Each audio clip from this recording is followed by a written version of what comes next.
Hello বন্ধুরা, আজকের গল্পের নাম অন্ধকারের অতিথি। তো চলুন ভিডিওটি শুরু করি। গ্রীষ্মের শেষ বিকেল, রাহাত বন্ধুদের সঙ্গে আড্ডা দিয়ে ফিরছিল গ্রাম থেকে। বাড়ি ফিরতে হলে তাকে পুরনো শ্মশান ঘেঁষে 1 কিলোমিটার পথ হাঁটতে হয়। অন্য সময় রাহাত কখনো এই পথ একা হাঁটতো না, কিন্তু সেদিন বন্ধুদের আড্ডা দীর্ঘায়িত হওয়ার বাড়ি ফেরার সময় অন্ধকার নেমে এসেছে। শ্মশান পেরোনোর পথে হঠাৎ এক ঝোড়ে বাতাস বইল। তালপাতার শব্দে চারপাশে যেন অদ্ভুত ভৌতিক সুর উঠল। রাহাতের বুক ধড়ফড় করতে লাগলো। সে নিজের সাহস জোগাড় করে হাঁটতে শুরু করলো।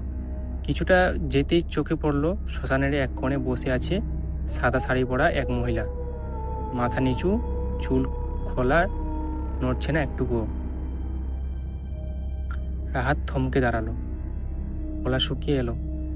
ভেবে নিল হয়তো কারো আত্মীয়া শ্মশানে এসেছে। কিন্তু অদ্ভুত ব্যাপার হলো, ওই মহিলার গায়ে যেন এক ফ্যাকাশে আলো জ্বলছে। সে দ্রুত পা বাড়ালো। হঠাৎ পিছন থেকে স্পষ্ট শোনা গেল, থামো।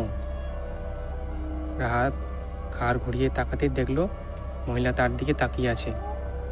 চোখ দুটো লাল, মুখে হাসি নেই, ঠোঁট নীলচে। ভয়ের রাহাত দৌড় শুরু করলো। কিন্তু আশ্চর্য, যতই দৌড়ায় মনে হয় পথ ফুরাচ্ছে না, একই জায়গায় ঘুরে ফিরছে যেন।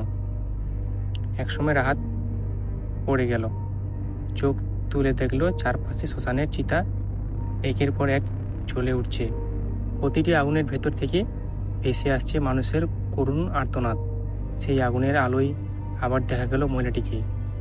এবার তিনি অনেক কাছে এসে দাঁড়ালেন। ঠান্ডা গলায় বললেন, আমার সাথে চলো, অনেকদিন কাউকে পাইনি। রাহাত চিৎকার করে উঠল, বাঁচাও। ঠিক তখনই দূরে ভোরের আজানের ধ্বনি ভেসে এলো। অদ্ভুত এক আলো ছড়িয়ে পড়ল চারপাশে। শ্মশানের আগুন মিলিয়ে গেল, মহিলা হাওয়ায় মিলিয়ে গেল।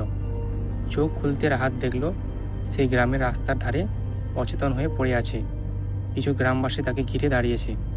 কেউ বলল, ওকে আবার এই শ্মশানের ছায়া ধরছিল। রাহাত কোনো মতে বাড়ি ফিরল, কিন্তু তার শরীর অনেকদিন দুর্বল ছিল। তখন থেকে সে আর কখনো একা সেই পথ যায়নি। আর গ্রামের লোকেরা আজও বলে, ওই শ্মশানের এক মহিলা আত্মা ঘোরাফেরা করে, যে মাঝে মধ্যে অন্ধকারে কাউকে সঙ্গী বানাতে চায়। তো বন্ধুরা, গল্পটা এখানে, দেখা হচ্ছে পরের ভিডিওতে।